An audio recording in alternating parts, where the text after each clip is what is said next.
조계종이 신축년 새해를 맞아 종단 최고 어른인 진제 종정예하의 주석처인 팔공총림 동화사에서 신년 할애식을 봉행했습니다. 종정예하 진제법원대종사는 코로나19 방역수칙에 따라 법회 없이 비공개로 열린 신년 할애회에서 원흉과 상생의 길로 나아가는 신축년이 되길 발언했습니다. 양부모의 아동학대로 숨진 정인이 사건의 재발을 막기 위한 이른바 정인이법이 지난주 국회 본회의를 통과했지만 국회의 제도 개선 노력과 법을 제대로 집행할 수 있는 현장 여건을 만들어야 한다는 목소리가 높습니다. 아동학대 예방을 위한 남은 과제들을 살펴봤습니다. 제주 4.3 특별법의 국회 통과가 무산된 가운데 제일동포 작가가 4.3 사건을 소재로 쓴 소설 화산도가 다시 주목받고 있습니다. BBS 뉴스가 소설 화산도를 통해 제주 4.3 사건과 불교를 조명합니다. 3,800여 개의 사원과 탑들로 유명한 미얀마 최대 불교 성지이자 유네스코 세계유산인 바간의 벽화 보존 처리를 위해 문화재청이 우리의 첨단 보존 기술을 전수해 보다 체계적인 보존 관리가 이뤄지게 됐습니다. 태고종 전국비구니회가 신축년 새해 실천하는 비구니회로 거듭나겠다며 새 출발의 각오를 다졌습니다. 회장 현중 스님은 임기의 반환점을 맞아 비구니회 역할과 활동 분야를 확대하고 성과로 평가받겠다고 밝혔습니다.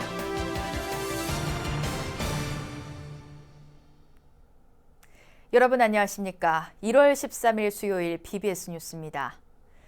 조계종이 신축년 새해를 맞아 종단 최고 어른인 진제 종정예하의 주석처인 팔공총림 동화사에서 신년 할애식을 봉행했습니다. 코로나19 방역수칙에 따라 법회 없이 비공개로 열린 신년 할애회에서 조계종 종정예하 진제법원대종사는 원흉과 상생의 길로 나아가는 신축년이 되길 발언했습니다. 첫 소식, 대구 BBS 정한영 기자의 보도입니다. 불기 2565년 신축년 조계종 신년 할애회가 열린 팔공총림 동화사. 새해가 되면 종정예하 주석 사찰을 찾아 신년 할애를 드리는 것이 관례지만 코로나19로 규모와 인원이 대폭 축소됐습니다. 올해 조계종 신년 할애회는 코로나19 방역 지침을 철저하게 준수하면서 별도의 법회 없이 비공개로 진행됐고 취재진 촬영 또한 허용되지 않았습니다. 총무원에서는 이날 원로의장 수봉 세민 대종사와 총무원장 원행스님, 중앙종회의장 정문스님 등 극소수의 인원만 참여했습니다. 신년 할애회는 산보에 대한 통할과 진제 종정 예하에 대한 신년 할애, 원로의장 스님과 대종사 스님에 대한 신년 할애 순으로 약식 진행됐습니다. 이날 조계종 종정 예하 진제 법원 대종사는 세상의 모든 갈등과 반목, 대립과 분열을 물리치고 서로를 이해하고 배려하고 인정하는 원흉과 상생의 길로 나아가자는 가르침을 전했습니다. 한편 올해 신년 할애회에서는 지난해 11월 원로회의에서 만장일치로 추천된 신임 정계 대화상 무관 스님에게 위촉장이 수여됐고 코로나19의 확산으로 신년 할애법회와 함께 열던 대종사 명사 법계 품서식은 3월 이후로 연기됐습니다. 비록 소수의 인원만 참석했지만 지금의 위기를 극복하고 상생의 신축년이 되기를 바라는 간절함은 전국 곳곳이 한결같았습니다. BBS 뉴스 정한현입니다. 코로나19 확산 속에서도 한 달여간 이어진 영축총림 통도사 화엄살림법회가 원만 회양됐습니다. 세계문화유산 영축총림 통도사는 어제 경내 설법전에서 비대면 온라인 방식으로 불기 2564년 화엄살림 대법회 회양식을 봉행했습니다. 통도사는 회양식에도 불자들의 현장 동참을 일체 금지했고 회양식은 사중 스님들만 동참한 가운데 상단불공과 방장스님 회양법어, 시식 위패 봉송, 신행수기 공모전 수상자 발표 등으로 진행됐습니다. 한편 통도사는 오는 15일까지 경내 설법전 벽면 위패단을 개별적으로 참배할 수 있도록 안내하고 오는 17일까지 금강계단 사리탑 보궁 참배도 일부 제한할 방침입니다. 조계종 제10교구 은혜사 차기 주지 선거에 후보로 등록한 덕관 스님과 불산 스님, 성담 스님의 후보 자격에 이상이 없는 걸로 확인됐습니다. 조계종 중앙선거관리위원회는 어제 제375차 회의를 열어 은혜사 주지 후보자 선출을 위한 산중총회 입후보자 자격 심사를 벌여 이같이 결정했습니다. 이와 함께 선관위는 주지 후보자 선출을 위한 산중총회 구성원 명부를 심사한 결과 모두 119명으로 확정했습니다. 선관위는 또 코로나19 사태를 감안해 오는 15일 주지 후보자 선출을 위한 산중총회를 육하원 대신 대웅전 앞마당에서 진행할 것을 권고하기로 했습니다. 양부모의 아동학대로 숨진 정인이 사건의 재발을 막기 위한 이른바 정인이법이 지난주 국회 본회의를 통과했습니다. 하지만 국회 제도 개선 노력과 함께 법을 제대로 집행할 수 있는 현장 여건을 만드는 게 관건이라는 지적도 나오는데요. 아동학대 예방을 위한 과제들을 박준상 기자가 살펴봤습니다. 생후 16개월 만에 가혹한 학대로 세상을 등진 정인이가 묻힌 경기도 양평 추모공원.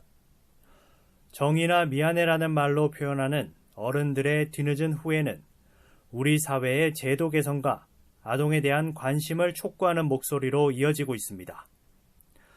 지난주 정인이 사건이 공론화되면서 신속하게 국회 본회의를 통과한 아동학대 처벌법 개정안 등 이른바 정인이 방지법안은 모두 2건입니다. 아동학대 신고가 접수되면 수사기관이 즉시 수사에 착수하도록 해 이번 정인이 사건처럼 3차례 신고를 받고도 내사 종결, 무혐의 처분으로 사건을 끝내지 않도록 했습니다. 또 현장 조사를 위해 출입할 수 있는 장소를 확대하고 경찰과 전담 공무원의 업무를 방해하는 경우 벌금형 상한을 1,500만 원에서 5천만 원으로 높였습니다. 민법 915조에 명시된 친권자의 자녀 징계권도 63년 만에 삭제돼 체벌을 금지하도록 했습니다. 법상 징계권이라는 것이 있다 보니까 가정에서 부모가 자녀를 훈육할 때 체벌을 해도 되는 것처럼 해석되는 그 소지가 있어서 이번에 징계권을 삭제함으로 해서 아이를 훈육할 때 절대 때려서는 안 된다라는 것을 상징적으로 보여주는. 하지만 제도 개선과 더불어 실질적인 아동학대 예방을 위해선 현장의 시스템이 제대로 작동되는 것이 중요하다는 지적도 크게 일고 있습니다. 특히 친부모에 의한 학대가 70%가 넘는 상황에서 학대와 훈육을 구분하기가 쉽지 않고 학대 예방 경찰관이 아동을 분리 조치할 경우 쟁송에 휘말리는 사례도 발생합니다. 3차례에 걸친 학대 신고에도 불구하고 정인이의 죽음을 막지 못했던 이유입니다. 사회적 약자의 생명이나 안전 또는 학대 등에 관련한 일들에 대해서 경찰이 적극적으로 조치를 취할 때는 그 면책 특권도 좀 주고, 그리고 또 이 인사상 불이익을 주지 않는다라고 하는 그 법적 장치도 좀 마련하는 게 필요하다 이렇게 말씀드리고 저희가 법안을 내서 통과시키고자 합니다. 때문에 학대 신고가 접수된 경우 아이를 적극 보호할 수 있는 시스템 구축과 함께 아동학대를 바라보는 우리 사회의 인식 전환이 필요하다는 목소리가 높아지고 있습니다. 사람들이 내가 훈육을 한다고 하지만 사실은 거기에는 훈육을 핑계한 나의 감정 배설이 상당히 많아요. 인격은 나이가 많고 적음이 아니거든요. 생명의 품격이라고, 생명의 품격. 생명의 품격에 대해서 먼저 돌아봐야 돼요. 아동학대가 3만 건에 달했던 2019년에 이어 지난해에도 가혹한 학대에 맨발로 집을 탈출하거나 가방에 갇혀 숨진 아이들이 있었습니다. 아이를 천진불, 참된 마음을 지닌 부처님이라 했던 불교의 가르침을 되새겨야 할 때입니다. 국회에서 BBS 뉴스 박준상입니다. 제주 4.3 특별법의 국회 통과가 무산된 가운데 제일동포 작가가 4.3 사건을 소재로 쓴 소설 화산도가 최근 3쇄를 찍으며 다시금 주목받고 있습니다. 특히 일본어로 쓰여진 화산도에는 시대적 아픔을 함께한 조계종 제23교구 본사 제주 관음사가 중요하게 등장하는데요. BBS 뉴스는 오늘과 내일 이틀에 걸쳐 제주 4.3 사건과 불교를 소설 화산도를 통해 조명합니다. 홍진호 기자입니다. 화산도는 제주 4.3 사건을 다룬 일본어 소설이지만 이를 번역한 동국대 김환기 교수는 이 소설을 우리 문학이라고 강조했습니다. 좌우 이데올로기 등이 복잡하게 얽힌 해방 전국을 12권으로 풀어낸 화산도가 우리의 역사적, 문학적 공백기를 채워준다는 겁니다. 일본어로 쓰여져 있었지만은 내용은 100% 한국 문학입니다. 한국 내용이에요. 그런 의미에서 우리 한국 문학계의 어떤 한국 문학사의 공백이라고 할까요? 해방 전국에 대한 얘기가 그다지 많지 않습니다. 그런 해방 전국의 이야기를 대하소설로 엮어낸 소설이, 그것도 해외 동포가 엮어낸 소설이 우리 문학사를 채워준다. 1925년 일본 오사카에서 태어난 김석범 작가는 참혹했던 제주 4.3 사건을 접한 후 1965년부터 30여 년에 걸쳐 화산도를 썼습니다. 1997년 완간된 화산도는 김환기 교수 등이 8년에 걸쳐서 번역해 지난 2015년 국내에서 첫 완역판을 출간했습니다. 독립운동가였던 소설 속 주인공은 해방 후 친일파가 반공을 내걸고 득세하자 북한에 대해 비판적이었지만 공산주의 활동에 가담합니다. 특히 소설에서 제주 관음사는 주지스님부터 공양주 보살까지 나오는 등 제주도민의 정신적 의지처로 등장합니다. 관음사의 주지스님부터 공양주 보살까지 이 소설에서는 다양한 어떤 그 민중의 이야기들이 나오고 있습니다. 그야말로 관음사가 제주도민들의 일종의 정신적인 의탁지라고 할까요? 안식처라고 할까? 그런 역할들을 톡톡히 한 곳이다. 시대적 아픔을 함께한 제주불교의 역사는 제일동포 작가의 역작에도 고스란히 묻어나 미래 세대에게 전달될 것으로 기대됩니다. BBS 뉴스 홍진호입니다. 삼국유사 등 한국 고전의 세계화에 앞장서고 있는 정진원 동국대 세계불교학연구소 연구교수가 터키의 대학생들에게 한국 고전과 불교 문화의 진수를 선보였습니다. 정진원 교수는 지난달 28일부터 사흘 연속으로 터키 국립 에르지예스 대학교 한국학과 학생 200여 명을 대상으로 삼국유사와 여성문화, 신라 불교와 원효, 영화 나란말싸미와 월인석보를 주제로 언택트 온라인 특강을 진행했다고 밝혔습니다. 강의에 이어 진행된 질의응답 시간에는 삼국유사 속 여성 이야기에 대한 궁금증과 삼국유사를 역사서로 볼 수 있는지 여부, 그리고 원효의 일심 사상 등에 대한 질문이 이어졌습니다. 정 교수는 폴란드와 터키 대학 특강에 이어 오는 20일부터 러시아 코스크바 고등경제대학과 헝가리 부다페스트 국립 엘테대학교 한국학과, 슬로베니아 류블라냐 대학교 한국학과 특강 일정도 조율 중이라고 밝혔습니다. 미얀마 바간은 3,800여 개의 사원과 탑들로 유명한 미얀마 최대 불교 성지이자 유네스코 세계유산으로 등재된 곳인데요. 시간이 흐를수록 훼손되고 손상 위기에 놓인 바간의 벽화들에 대해 문화재청이 우리 첨단 보존 기술을 전수해주면서 보다 체계적인 보존 관리가 이뤄지게 됐다고 합니다. 박성용 기자가 보도합니다. 불교가 용성했던 우리 고려시대, 멀리 미얀마에서도 최초의 통일왕조 불교국가 바간이 들어섰고 최대의 문화유적지도 조성됐습니다.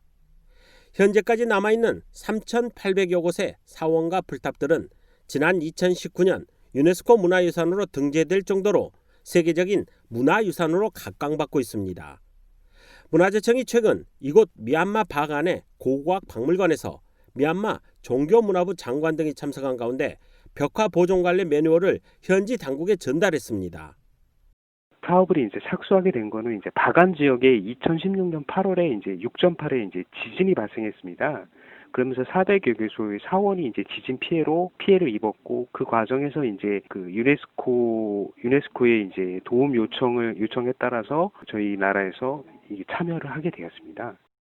이 매뉴얼에는 국보 46호 부석사 조사당 벽화 등 그동안 축적된 우리 사찰 벽화 5,300여 점의 보존과 처리, 관리 노하우와 첨단 기법이 담겨 있습니다. 현지 사원 벽화의 보존 처리와 구조 모니터링, 기본 관리 부문으로 구성된 매뉴얼은 바간 현지 표준 안내서로 채택돼 미얀마 문화재 보존 관리와 인력 양성에 활용될 전망입니다. 그 연구 결과를 바탕으로 물성 평가라든가 보존 처리 실험을 통해서 향후 이제 현지에서 사용할 수 있는 보존 처리 기술을 저희가 이제 선정을 했습니다. 그리고 이 보존 처리 선정된 기술을 통해서 그 향후에 이제 보존 처리를 할 수 있도록 현지에서 기술 교육을 통해서 미얀마 현지 인력들이 그 내용을 이제 보존 처리 안내서 매뉴얼 안에 담겨져 있습니다. 특히 이번 기술 전수는 미얀마 바간 지역이 우리의 신남방 문화유산 ODA 사업 거점 지역이란 점에서 문화외교 성과로도 평가됩니다. 문화재청은 올해부터 5년 동안은 경주와 백제 역사도시를 구축해온 경험을 바탕으로 현지 민난투 마을의 역사마을 조성에 힘을 보탤 계획입니다. 우리 문화유산의 보존과 활용 능력이 축적된 K문화재 보존 역량이 유네스코의 세계 문화유산들 속에서 뜨거운 관심을 받고 있습니다. BBS 뉴스 박성영입니다. 불교계를 대표하는 지상파 공익매체인 BBS 불교방송이 개국 30주년을 맞아 방송의 선명도와 품질을 높이고 안정적인 주파수 송신을 위해 진행한 FM 송신기 등 방송장비 교체 작업을 마무리했습니다. 이선재 BBS 불교방송 사장과 불교방송재단 사무국장 현민 스님은 어제 BBS 관악산 송신소를 찾아 방송 송신 시스템과 장비 교체 현장을 둘러보고 직원들을 격려했습니다. 재단 사무국장 현민 스님은 방송 장비 교체 이후 방송 사고 없이 원만하게 송출되길 바라는 축원 기도를 올렸습니다. BBS 불교방송은 오랫동안 사용해온 방송 송신 시스템이 노후화됨에 따라 그동안 장비 교체 작업을 진행해왔고 헬기를 통해 FM 송신기와 송신 안테나를 비롯한 방송 장비들을 서울 관악산 송신소로 옮기는 작업 등을 해왔습니다.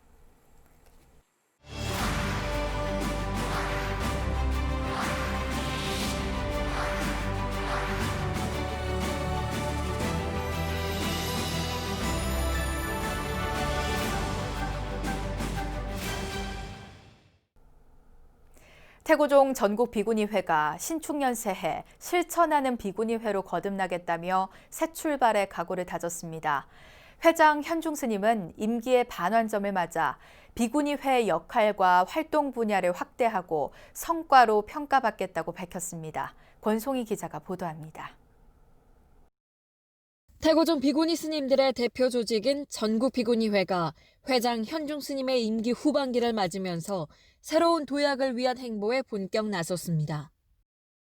현중 스님은 지난 2018년 비구니 회장으로 취임해 지난 2년간 흩어진 비구니회 조직과 역량을 결집하고 대내외적으로 알리는 데 주력해왔습니다.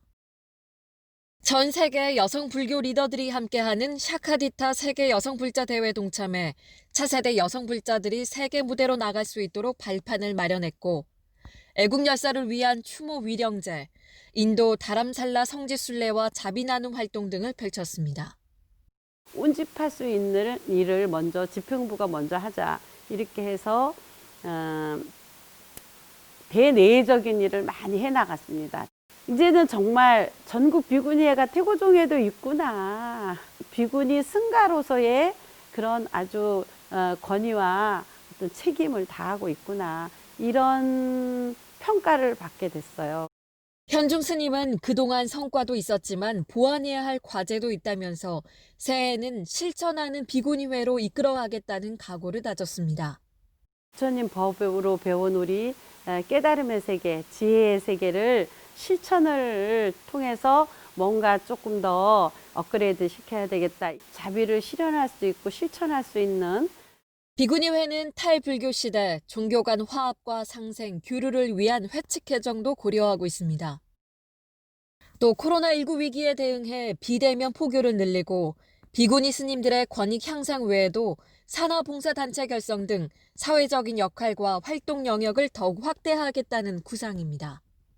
올해 제2회 순국선열 애국지사에 대한 위령제와 문화축제를 그냥 비대면이라도 올해는 기획을 하고 있고요.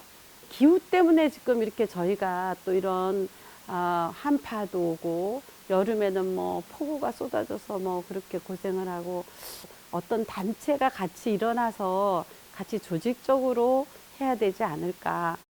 태고종 전국비구니회는 새해 2000여 비구니 스님과 함께 승가 화합을 토대로 우리 사회를 맑고 향기롭게 하는 봉사활동과 자비 실현에 주력하겠다고 강조했습니다.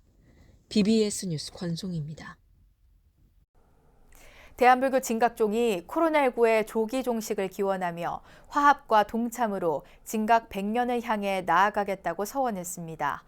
진각종은 어제 서울 진각문화전승원에서 코로나19 방역수칙에 따라 최소한의 인원만이 참석한 가운데 비대면으로 신년 할애 법회를 봉행했습니다. 종단 최고어른인 경정총리는 신년법어를 통해 새해에는 화합과 동참을 으뜸 법문으로 삼아 서원정진하자고 당부했습니다. 통리원장 도진정사는 승단의 가장 아름다운 모습이 바로 화합이라며 화합을 위해 소통하고 모두가 동참하자고 강조했습니다. 교육원장 효명정사는 강도 발언을 통해 코로나19의 법문이 식재되길 서원하며 진각 100년을 향해 나아가자고 밝혔습니다. 조계종이 팔공총림 동화사 설법전에서 불기 2565년 신축년 종정예하 신년 할애를 봉행했습니다. 신축년 새해는 불교계가 앞장서서 반드시 소중한 일상을 회복하고 서로 이해하고 배려하는 상생의 길을 열어나갈 수 있길 발언합니다. 이상으로 1월 13일 수요일 BBS 뉴스를 마칩니다. 여러분 고맙습니다.